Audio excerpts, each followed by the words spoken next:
Hello, everybody. Thanks for joining us today. We're going to get started here in about a minute. We'll give it just another minute since we've had a bunch to join, and then we'll get started with kind of some questions, and then open it up for question and answer period.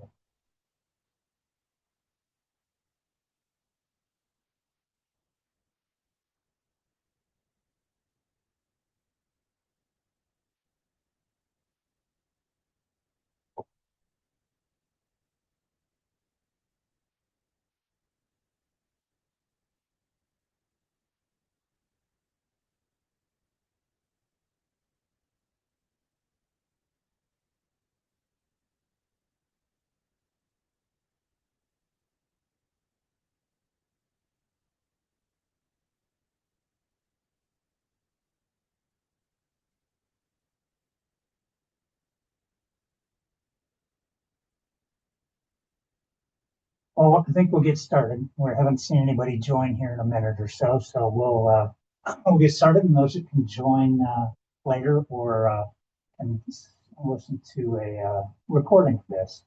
So good afternoon, and thanks for joining us today to talk about the produce safety regulatory uh, standards, commonly called PRPS or just standards.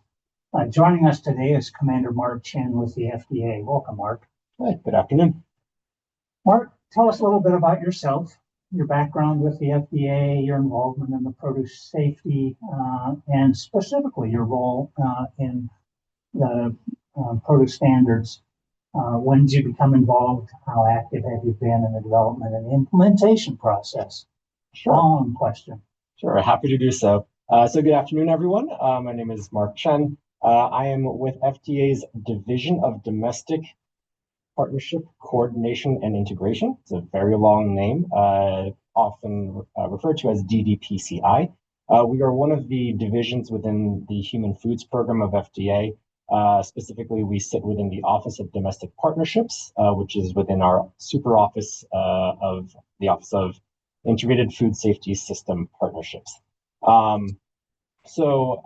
In this role, I've been here in this office for about 5 years now, just coming up on 5 years. Prior to that, I started my time with FDA as a field investigator in 2008. So I've been doing this for about 17 and a half years now, which has been a long time. Started my time out of the San Jose, California office of FDA, where that is where I learned a lot about produce. That office covers the Salinas Valley area of California. After 5 years of doing that, I went on and I was an emergency response coordinator out of our New York district office, and did that for about 3.5 years before moving back west to the Los Angeles area, where I joined the Produce Safety Network at the time, as what it was called, as a produce investigator. So I did that for about 5 years and sort of helped start up the field inspections for produce. And I joined DDPCI, as it's now known, like I said, about 5 years ago. And I've spent my entire time in the produce program, so in the produce regulatory program standards. Our division manages a number of regulatory program standards. The ones that are a little bit more well-known are the Manufactured Food Regulatory Program Standards, also known as MIFRIPS. We have an Animal Food Regulatory Program Standard, as well as an Egg Regulatory Program Standard. And so produce is the latest to join our stable of programs. And so I've been here, like I said, for about 5 years. We started development on these standards about 4 years ago, and we've been here ever since. Can you explain a little more about the process of developing the standards? Besides the FDA, who all was involved? Absolutely. So these standards were developed in a very, very, very collaborative process. We worked primarily with the National Association of State Departments of Agriculture, or NASDA, and they also subcontracted with the Association of Food and Drug Officials, AFDO, to sort of help manage the whole process. We worked with 8 primary states on our development committee. I wish I could remember all of them off the top of my head at the moment, but I can't. But they represented states large and small. So the smallest of our states that was on that development committee was Nebraska. The largest was California. And of course, Colorado was played a key role in that whole area as well. So as you mentioned, Colorado is one of the 8 states involved in the development and led subgroup for Standard 7, along with in that subgroup was Oregon, Vermont, and New Jersey, along with a representative from the FDA, NASDAQ, and AFDO. Did each of the standards have a broader input from the states, or was it just those 8 states that developed the standards? Yeah, so every single standard, so there are 10 standards that comprise the overall PRPS. And so in addition to the 8 states that served as our sort of primary development committee, every standard had a smaller work group. And we did actually expand the representatives from states to far more than just the 8. I think overall, in total, I want to say roughly 20 states participated in one way or another. Some of them just on one work group, some of them on multiple work groups. But in addition to all of, and we really appreciated all of the perspectives and input. So we really wanted to make this as collaborative with all of our state regulatory programs as we could. And again, we really targeted to try to get a wide variety of programs, both geographically as well as size-wise. So whether it's a state that conducts 2, 3, 4 inspections a year, or whether it's a state that conducts several hundred a year, we really wanted to be able to capture all of that information and those perspectives. So that way the standards can be written with the flexibility in mind. So that way it's applicable to all of these different programs. And in addition to the states on each of these work groups, we also did tap into FDA's own subject matter experts. So depending on the standard that is involved.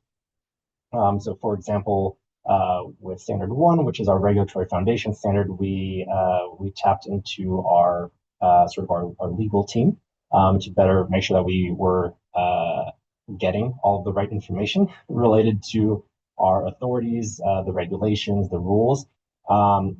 Something like standard 5, our emergency response standard, we tapped into both our rapid response team program as well as our coordinated outbreak response and evaluation network, or the core network.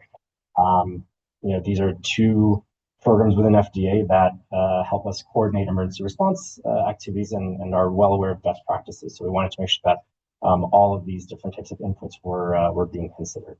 But again, the big thing that we really wanted to do in the development of these standards was get input from the states, large and small, East Coast, West Coast, North, South, every which way. So you mentioned those, the state's involvement, the regulators' involvement, and the national organizations that were involved. But I noticed they didn't mention any researchers, educational institutions, or industry. Can you explain why?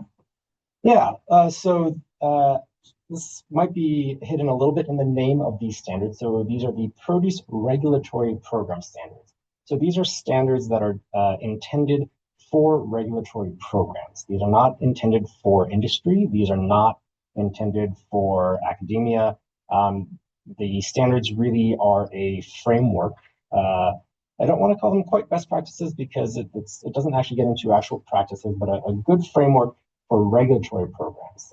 So how to build a quality regulatory program that turns out high quality inspections, that turns out defensible actions, and items like that. And so because this program is intended, again, for regulatory programs, so in this case, the Colorado Department of Agriculture's produce inspection program, that's really where we were targeting. And that's why we didn't end up really bringing in academia, researchers, or industry, because these items, again, these standards are not for those institutions to really participate in. This is about the regulatory programs themselves, and how you conduct inspections, investigations, and so on and so forth. So,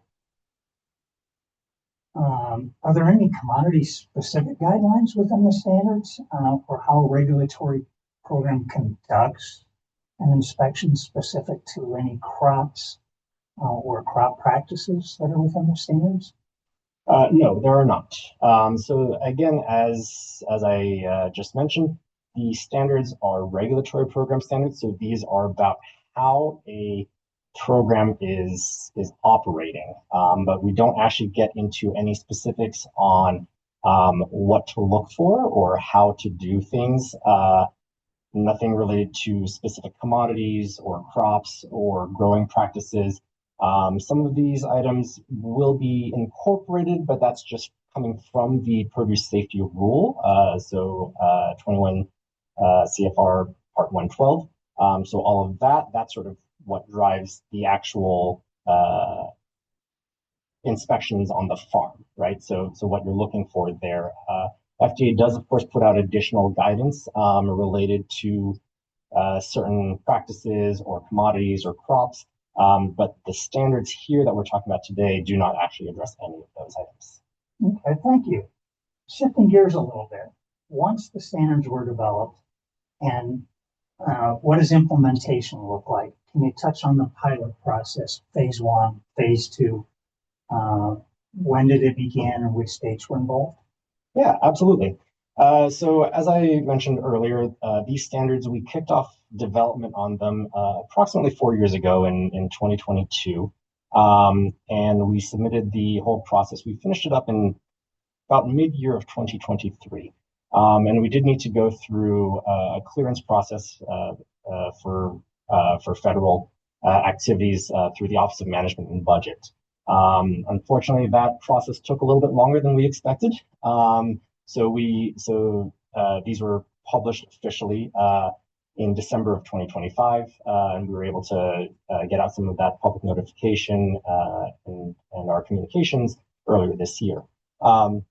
So because we've been waiting for these standards, we have had the wonderful opportunity to run a pilot program that sort of phases in and lets us as FDA learn about what it's like for state programs to begin implementing these standards. So we started with a phase 1 pilot group, which consisted of 4 states: Colorado, Texas, Virginia, and Massachusetts. They kicked off this process in January of 2024. Yes, that sounds about right. Yep. 2024. And have been doing this ever since. And then we put together a second phase of the pilot process that kicked off in January of 2025, which brought in the states of Minnesota, Michigan, Pennsylvania, Tennessee, and North Carolina. And these states have been wonderful, and Colorado has been wonderful in telling us as FDA what you need and what regulatory programs need in terms of technical support for successful implementation. And so that's what all of that looks like. As we move forward in this overall process, the next state produce cooperative agreement, or CAP, is supposed to kick off in July of this year. At that point, we will begin what we consider formal enrollment into the standards. We certainly hope Colorado will be part of that whole process. But we truly do actually expect, we've heard probably close to about 20 or possibly even more states who are interested in enrolling in the standards moving forward. And then looking just further into the future, standards, the Produce Regulatory Program standards is a long-term process of quality improvements. And so what we will be looking at is really activities that will be going on for 3, 4, 5 years just to come into initial conformance, and then there will be continual work beyond that to do so. Some of our other standards, like our manufactured food program, they have had standards that have been going on for upwards of 15 years, and states that have been in full conformance for that. and that's what we're looking at over time. So you mentioned all the states. One thing I just want to touch on briefly, the FDA is undergoing this process themselves, aren't they? We are a little bit in a little bit of a slightly more limited fashion, but we are certainly trying so. We are taking an approach of we're asking states to do this, but we should also be doing this as well. And we are also going through a lot of the same sort of piloting and doing some of that initial work just to see what's happening. So hopefully this will continue on, and we will develop stronger, more consistent regulatory programs nationwide. Well, thank you, Mark, for some of the background on standards and where standards are today. We have left some remaining time to take questions, open it up to those that have joined us today to get some answers to any questions or concerns they may have. And with that, we'll open it up.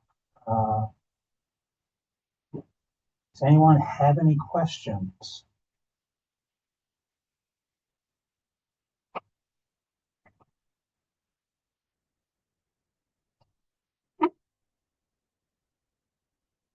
Please don't be afraid. We don't bite. We're here to try to answer any questions, concerns that you may have. There's been some information out there that I think if I were a grower might be scary, that we were trying to do something that was going to increase a regulatory burden, and that's on farms, and that's certainly not the case. And we want to answer those questions to make sure that you understand what standards are. The burden of this really falls on the program, not on our growers to document what we're doing. So, Reagan. Hi. I feel remiss because I don't quite understand actually what we're talking about. Could we just sum up what changes are in the offing and what that might mean? So I'll start. I can tell you from our perspective, it's internally. It means we're documenting processes. Some of the processes that we use are in white papers, and sometimes it's in our head because we've just done it. And what standards do is force us, for good reason, to document that. So when there's a change of staff, or we go and do something else, I'll use sampling as an example, that we're consistent in how we do it, that we've got the SOPs written that our inspectors can follow.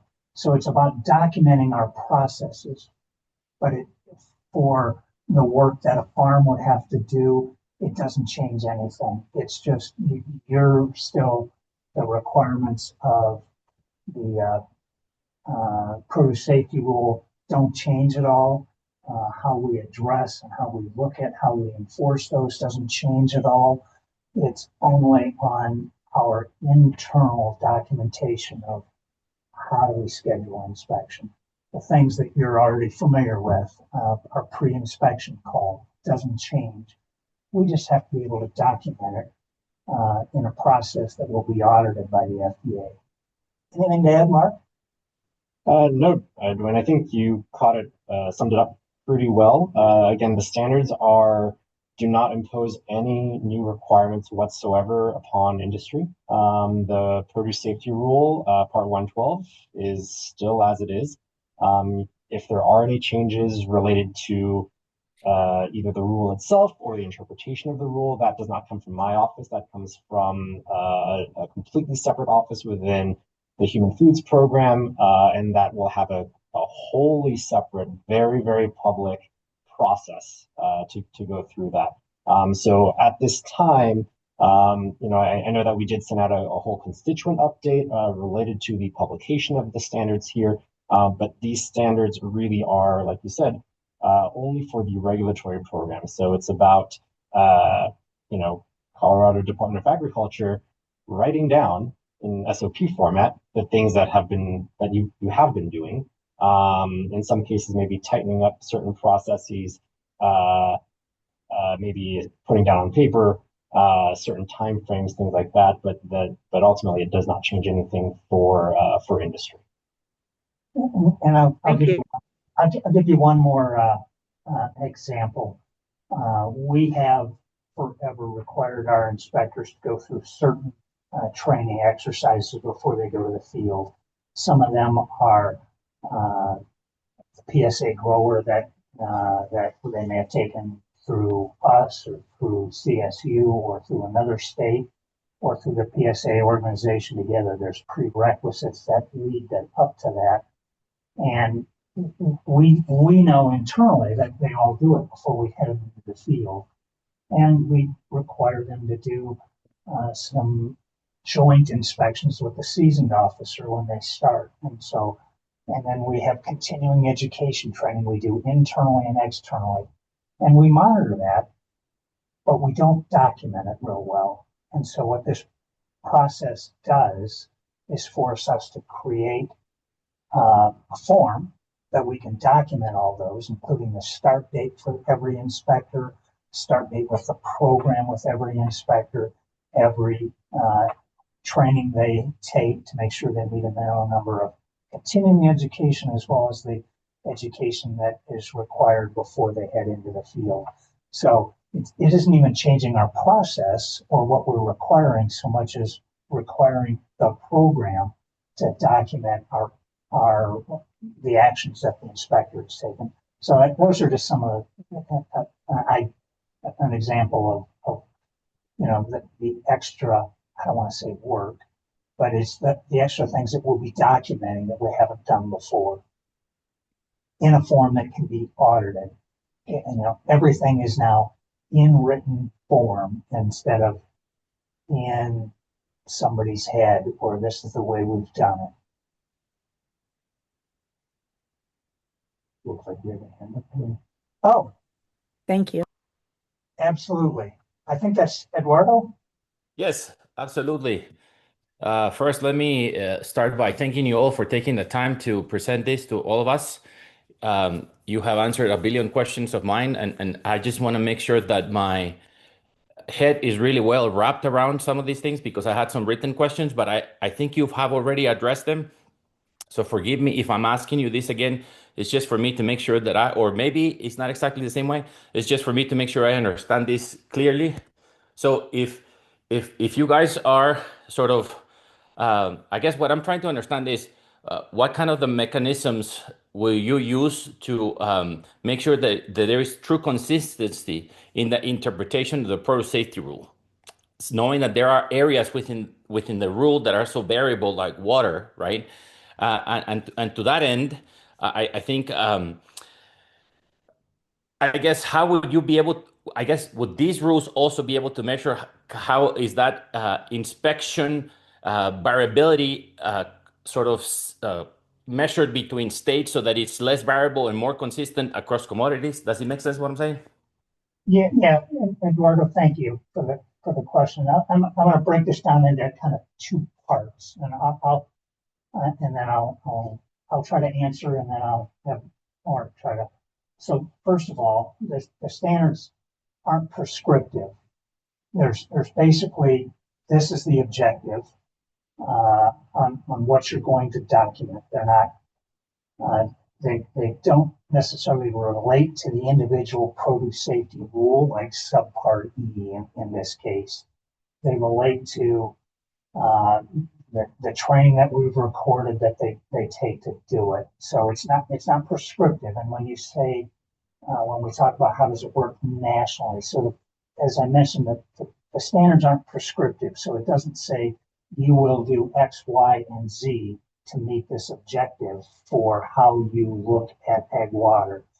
The standards were written in a way that allows a state to work within their state normal, within their state laws and their normal operating practices, as long as it continues to meet the objectives of the produce safety rule.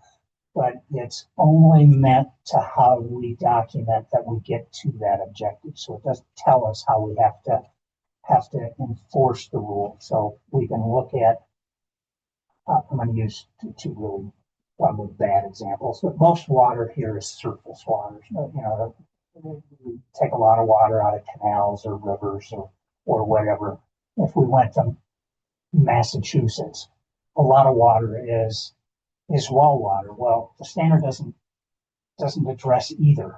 It just addresses how you document the training to look at water. It doesn't even get into water. It just looks at training. So I'm not sure if that answers your question, Mark. Is there anything? Yeah, Joanne, I think that's really about right. And Eduardo, you asked about sort of consistency of the application of the rule. So the standards here that we're talking about here, the produce regulatory program standards, do not truly address the uniformity or the consistency of the application or interpretation of the rule per se. What it does address is consistency of inspectors conducting the inspection, essentially. So there is a standard within the regulatory program standard that's called Standard 4, which is the internal audit process. But that process really is a program's own internal look and looking back at the inspections that were conducted over the past year, any samples collected, the reports that were written, and ensuring that those inspections, those reports followed the procedures that are laid out by the program. So if the program, for example, says you need to make on every inspection, and this is not a great example because I know that inspections can be highly variable, but if the program, if CDA decided to write into their SOP that every inspection you must look at the water source, whether that's a surface source or a well source or municipal source, but you must look at the water source, and they actually have that written into their SOP. Then Standard 4, during the audit process, would say, all right, look back at the inspections. Did every single inspection have something about water in it? So that way they met that particular requirement of CDA's program. I'm not saying that this is actually how CDA has written their program. I'm just giving an example. That is what that process is like. For the inspection reports, it might say the procedure might say the inspector must turn in their report within 1 week. So it's a time frame for it to come back. They have to write it up. So they would go through. They would do a look back audit on the reports and the time frames and say, did every inspector actually turn in the report within 1 week, or did they, did 10% miss their deadline? Did 30% miss their deadline? That is where that consistency is. So it's about consistency of the process, but the standard itself doesn't really address per se the consistency of the application of the rule. I know that FDA has a wholly separate program that is completely outside of my office and completely outside of the produce standards that you may have heard of called calibration. But that is a completely different process and a completely different item that is, like I said, operated from by a different person, and that does not interact here with the regulatory program standards. Regulatory program standards, again, are about processes, not necessarily interpretations of rule. I love that. And can I just have a follow-up quickly here just to make sure that so if I understood correctly here, so then here's the process. Everybody has to go and inspect the water, but then there is a separate office that is going to go and say, if this is a risk-based inspection activity, these are the thresholds that will grant a warning letter, and this will be coming separate from this specific procedural aspects that happen within your group, right? Do you see what I'm saying? Because if everybody has to inspect the water, so yes, check, I inspect the water. But if it's a risk-based inspection, then who defines the risk-based inspection thresholds and approaches that need to follow? You guys or the other group? So for the risk-based inspection frequency and items like that, there is that particular item is addressed in the standards, but that is set up as the program defines. So each program, we require each program to make a risk-based determination to determine the frequency of inspections, and the standards set out 5 specific criteria that need to be considered. But outside of those 5 criteria, each regulatory program, so again, Colorado is going to be different or maybe different than how Massachusetts wants to do it or how New Mexico wants to do it. So outside of those 5 criteria, how that risk determination is made will be up to each individual program. But that risk determination what we are looking for is that to be documented somewhere within the SOPs. And so that way, if we're asking, I can ask Dwayne or Mark, how do you make this determination? And they will say, well, we use a scoring system and these types of criteria get these types of scores. And that's how they help prioritize the inspections each year. And so that's how we would determine which farms to inspect. The water quality that you're talking about as well, that you may be referring to for the standards, that will come right from part 112 of the federal code. And just to make sure, so we could still expect inspection variability based on how each state may evaluate, for example, cantaloupe, because the production practices in Colorado are diametrically different than California.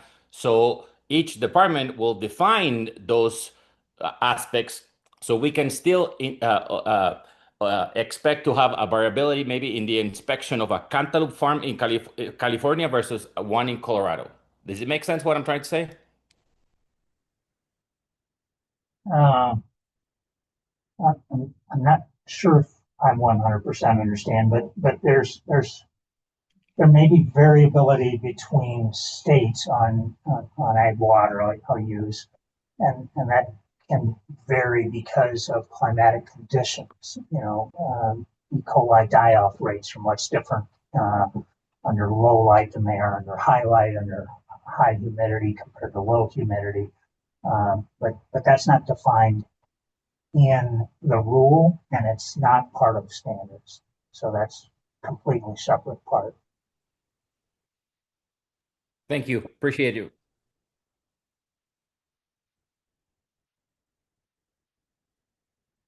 Do we have any other questions? Great questions so far.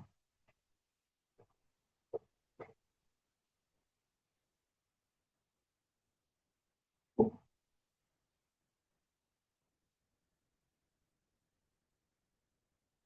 want to make sure everybody has an opportunity.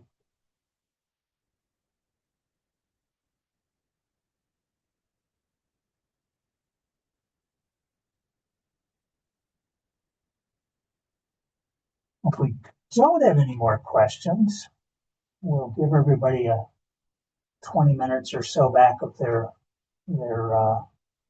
life. We'll stick on for a couple minutes, but otherwise, I appreciate everybody coming, spending the time with us. Yes. Would it be possible if I send you an email with 4 or 5 questions to you guys that maybe you can address later on in, I don't know, by email or just in a communication or something like that? So in that way, we don't monopolize the conversation and everything else in between. Is that possible? Absolutely. But if you're more than welcome to ask whatever you'd like, maybe others that are interested, but otherwise, yeah. And that goes for anybody. certainly shoot us questions, and I'll work with Mark, whether even after he's left here, to get us all the answers. Absolutely, Eduardo. I guess what I get asked consistently is the calibration of the inspectors.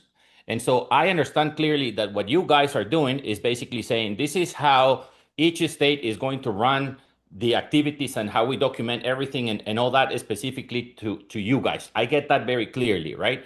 I think where I want to know more clarification things and also the growers that I work with is on that side of things, like that calibration of the inspectors not only on the processes, because probably that would be easy because you already have them written, but more on the risk approach or commodity aspects separate from different states, so that then the grower from Colorado that talks to the grower in California says, "Hey, man, I got evaluated totally different."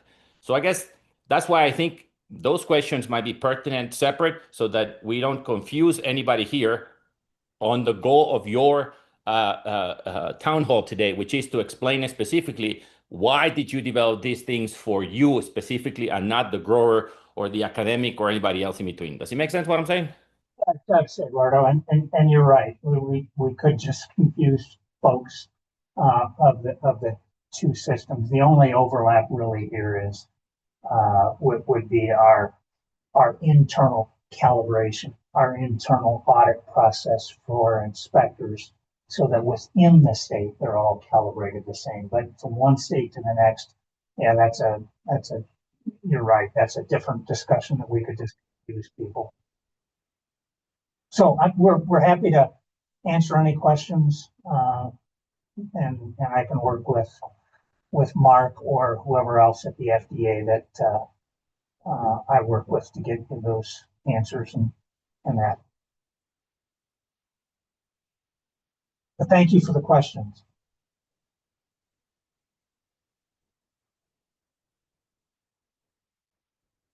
Anyone else?